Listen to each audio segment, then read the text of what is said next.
Добрый день, уважаемые абитуриенты! Вас приветствует кафедра экологии, географии и природопользования Башкирского государственного педагогического университета имени Мифтахиддина Акмуллы.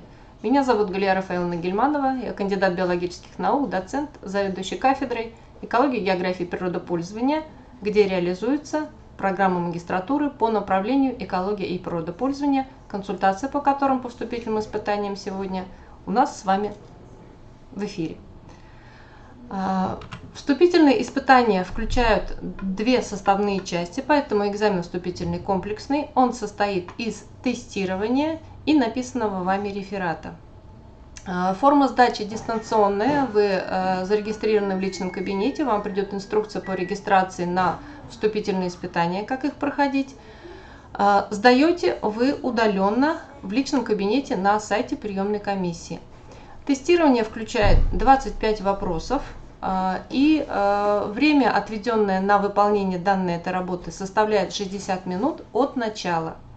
Если вы относитесь к категории абитуриентов с ограниченными возможностями здоровья, для вас индивидуально, при наличии соответствующих документов, это уже вместе с приемной комиссией устанавливается, продолжительность тестирования увеличивается для удобства вашей работы. Структура тестовых заданий охватывает 9 разделов, но вам на выборку может попасться 25 любых вопросов из этих разделов, примерно в равном соотношении. Каждое вступительное испытание, как тестирование, так и реферат, оценивается по 100-бальной шкале. Минимальный порог сдачи и допуска к зачислению является 50 баллов за каждое вступительное испытание. Максимум за 2 испытания, соответственно, может быть до 200 баллов, если у вас абсолютно нет ошибок при выполнении данной работы. Структура тестовых заданий, тематика разделов представлены в программе. Первый раз обращаю ваше внимание, при дистанционной сдаче экзаменов вы заходите через тот логин и пароль, который вам присылает приемная комиссия, на тот адрес электронной почты, который вы указываете при регистрации личного кабинета на сайте приемной комиссии БГПУ имени Акмуллы. Возможно, это письмо может попасть в спам, поэтому просьба проверять папку спам также. Далее уже в личном кабинете вы присваиваете, меняете при первом входе пароль на тот, который вам удобен в учетной записи, и дальше работаете уже по присвоенному вами паролю. Перед каждым экзаменом нужно будет сфотографироваться и приложить цветное фото, где видно лицо абитуриента и главный разворот паспорта. То есть вы прикладываете вместе в одно поле зрения ваш подтверждающий документ, вашу личность и ваше лицо. И, соответственно, поскольку у нас получается 2 вступительных испытания, 2 компонента вступительного испытания, вы делаете это в личном кабинете каждый раз. Время, отведенное на экзамен, ограничено. Еще раз обращаю внимание, в расписании указано начало и завершение доступа в личный кабинет в день проведения экзамена, но заходить лучше не позднее, чем за 1,5 часа до завершения этого времени. Еще раз, чтобы вы успели зарегистрироваться, пройти все процедурные вещи, и у вас оставалось не менее 60 минут на выполнение работ. Программа просто, если время будет меньше 60 минут, она вас, к сожалению, уже не сможет допустить. На выполнение испытания дается 1 попытка, поэтому просьба быть внимательным. Где посмотреть расписание вступительных испытаний? Вы заходите на сайт приемной комиссии БГПУ, БСПУ, Абитур БСПУ, заходите в раздел «Магистратура», и уже в разделе «Магистратура» в закладке «Документация» вы просматриваете расписание консультаций и вступительных экзаменов по магистратуре 22-23 учебный год.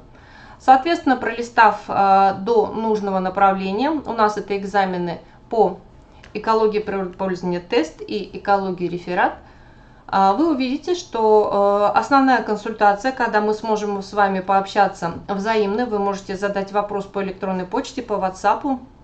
Это будет у нас 6 августа.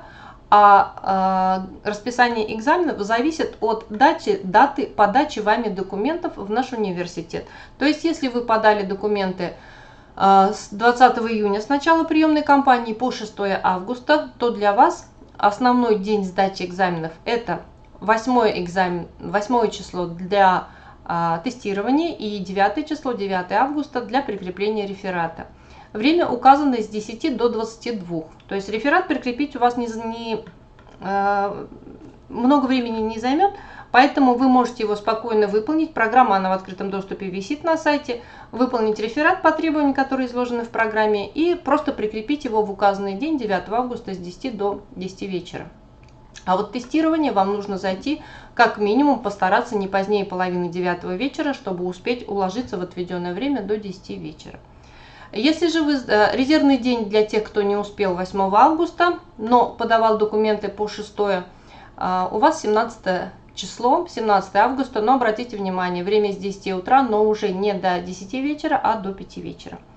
Если вы подавали документы с 7 по 12 августа, основной день сдачи тестирования у вас 15 число и прикрепление реферата 16 августа, резервный день 21 августа.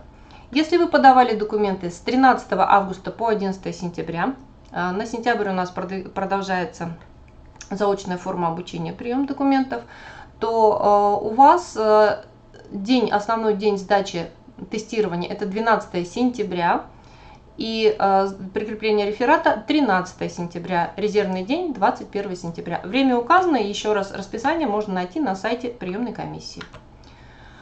Для подготовки к сдаче вступительного испытания вам нужно ознакомиться с программой, которая размещена также на сайте abitur.bspu.ru в разделе «Магистратура». В документации документ называется «Программа вступительных испытаний». Находите соответствующее направление наше, это экологические технологии в природопользовании. Здесь написано вот в примере только очная форма, но и очно-заочная форма, она по той же самой программе. То есть здесь отличается только форма обучения, содержание программы вступительных испытаний одинаковое. Программа выглядит как текстовый документ, и здесь, в принципе, мы просто ознакомливаемся, вы ее посмотрите. Она утверждена до начала размещения документов, до 1 ноября предшествующего учебного года, то есть до 1 ноября 2021 года. Приведены примерные задания тестовой формы, и еще раз, они с закрытой, это тесты с закрытой формы, с выбором правильного ответа из предложенных, и, соответственно, они охватывают те 9 содержательных разделов, которые представлены в программе. Вопросы ориентированы на уровень неспециализированного бакалавриата, скажем так, поскольку для поступления в магистратуру вам не обязательно иметь предшествующее образование бакалавриата по тому же самому направлению, по экологии, то здесь дается программа, составлена по основному курсу естествознания, охватывающего вот уровень бакалавриата любой направленности. По экологии, соответственно, по наукам о Земле, по немножко химии, немножко биохимии, то есть то, что входит в те разделы, которые указаны в программе. Темы рефератов приведены также в программе, их порядка 30. И экзаменационную работу вступительных испытаний вам нужно писать, опираясь на эти темы. То есть любую, которая вам нравится, которой вы занимались до этого или которая вас интересует сейчас, любая тема не будет рассматриваться на вступительных испытаниях. Темы рефератов приведены в программе. Поэтому просьба придерживаться, и на что обращаю внимание, содержание должно соответствовать заявленной теме. Как один из отрицательных примеров могу привести, что, допустим, здесь дается тематика, вот мы, например, 8-ю тему посмотрим, классификация промышленных отходов. В теме заявлено промышленных отходов.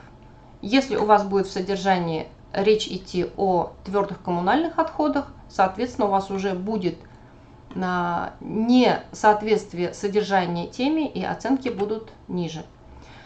Реферат оформляется как и стандартная печатная работа, требования все также изложены в программе. Вот здесь просто на что хочу обратить внимание. На титульном листе пишется у вас фамилия, имя, отчество ваше, название программы и направленности, на которую вы поступаете, это экология природопользования, экологические технологии в природопользовании, и тема вашего реферата, которая должна соответствовать тому перечню тем, который находится в программе вступительных испытаний. Структура работы обязательно должна содержать после титульного листа план, потом у вас ваше основное изложение идет, выводы и литература. При оформлении списка литературы рекомендуется руководствоваться общими требованиями и обязательно указать источники которые приведены в списке литературы, ссылки на них должны быть в тексте. Это культура печатного труда. Еще раз, к уровню магистратуры у вас уже у всех написана выпускная квалификационная работа по уровню бакалавриата либо специалитета, поэтому это требование является важным при выставлении итоговых оценок. Ну и на что обратить внимание, то что при анализе и оценке необходимо обеспечить соответствие содержания и отобранной литературе заявленной теме, выдерживать структуру реферата, соблюдать логику в изложении материала, желательно привести собственное мнение, вашу позицию на описываемую проблему, привести примеры сопоставления, анализа, то есть показать тоже ваше отношение к обработке материала. И, соответственно, последняя позиция – это оформление, оформительская позиция, как стандартным текстовым работам. Требования к оформлению достаточно стандартные. Объем работы не следует делать большим, достаточно 15-20 страниц. Текст набирается в Word. При наборе рекомендуется использовать гарнитуру Times New Roman с размером основного шрифта 14, для использования в таблицах либо подписи рисунков 12. Межстрочный интервал полуторный, абзац желательно делать автоматически. Поля стандартные. Левая 3 см, правая 1,5 см, верхняя и нижняя по 2 см, и тоже желательно использовать стандартные настройки Word. Все страницы нумеруются, то есть должна быть вставка номер страницы, начиная от титульного листа до последнего. Титульный лист является первым, но номер на нем не ставится. Нумерация ставится со второй страницы содержания. Иллюстрации и картинки таблицы, используемые в тексте, входят в сквозную нумерацию и, соответственно, входят в общий объем 15-20 страниц. Критерии оценивания также приведены в программе вступительных испытаний, и просьба внимательно обратить внимание, на что вчитываются эксперты при проверке вашей работы. Изначально подход такой, что ваша работа написана на 100 баллов. Вот, итого 100 баллов. Но при знакомстве, если мы не видим какой-то компонент или видим в нем ошибки, у нас начинается уже минусование тех баллов, которые приведены за тот или иной компонент работы. То есть соответствие плана теме реферата, соответствие содержания заявленной теме, соблюдение правильности оформления и так далее. То есть еще раз от 100 идет вычитание того, что мы не увидели в вашей работе. По всем вопросам можно обращаться по контактам, которые указаны здесь. Еще раз, меня зовут Гильманова Галия Рафаиловна. Я заведующий кафедрой экологии, географии и природопользования, по которой реализуется данная программа магистратуры. Электронная почта, на которую вы можете писать свои вопросы, g.gilmanova@mail.ru, WhatsApp 8 917 774 9434. И всю необходимую документацию вы можете увидеть на сайте приемной компании, приемной комиссии нашего университета, адрес сайта bspu.ru, адрес страницы приемной компании abitur.bspu.ru. Ну и по телефону горячей линии 287 99 99 вы можете задать все интересующие вопросы общего характера. По программе, по конкретным вступительным испытаниям лучше звонить на указанные здесь конкретные телефоны. Благодарю вас за внимание, желаю вам удачи, успехов на вступительных испытаниях и поступления на выбранное вами желаемое направление подготовки. Всего доброго! Первый вход в личный кабинет у нас уже был. Теперь рассмотрим первый вход в систему вступительных испытаний. Если у вас во вкладке «Вступительные испытания» в личном кабинете отображается расписание вступительных испытаний, личное расписание, то есть оно примерно будет выглядеть так.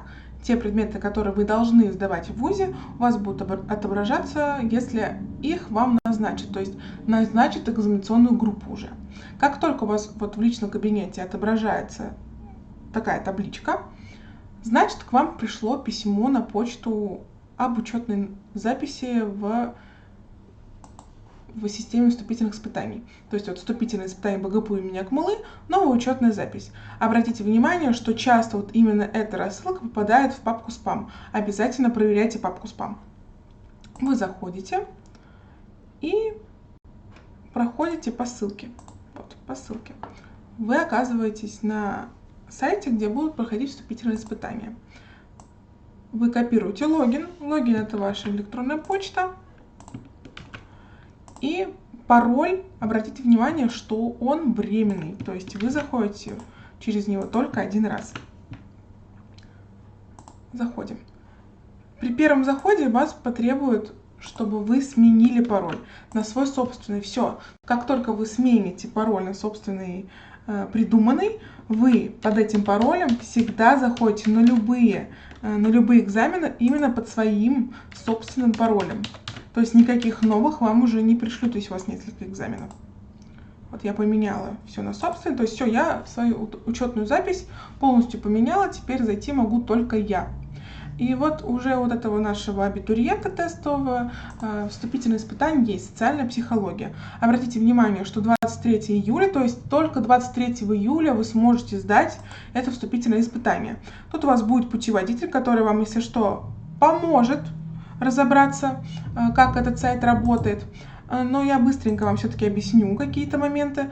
У вас тут будут закреплены две инструкции по закреплению файла. Она вам пригодится для того, чтобы закрепить вашу фотографию перед непосредственно экзаменом. То есть, например, вот у нас говорится, дать ответ на задание. То есть надо сделать сначала фотографию с паспортом, чтобы потом у вас открылся тест для прохождения. В инструкции, которая будет закреплена в личном кабинете, будет все тоже подробно расписано. Вы должны сфотографироваться так, чтобы было видно ваше лицо и, главный разворот паспорта. Такую фотографию вы подгружаете в первое задание, где прикрепить цветное фото, где видно лицо абитуриента и главный разворот паспорта. Как только вы его прикрепите, у вас откроется тестирование. Тестирование длится от часа до 1,5 часов для обычных абитуриентов, и для абитуриентов с ограниченными возможностями здоровья будет отдельный тест еще вывешен, где будет 1,5 часа и более. На 1,5 часа, не более на 1,5 часа продлен этот тест. Вы заходите все просто в тестирование. Даже если тут будет тест для лиц с ограниченными возможностями здоровья, вы туда его не проходите, только проходите один единственный тест. Попытка только одна. Если у вас какой-то технический сбой, то, пожалуйста, сразу же вы пишите на почту приемной комиссии или звоните на почту приемной комиссии.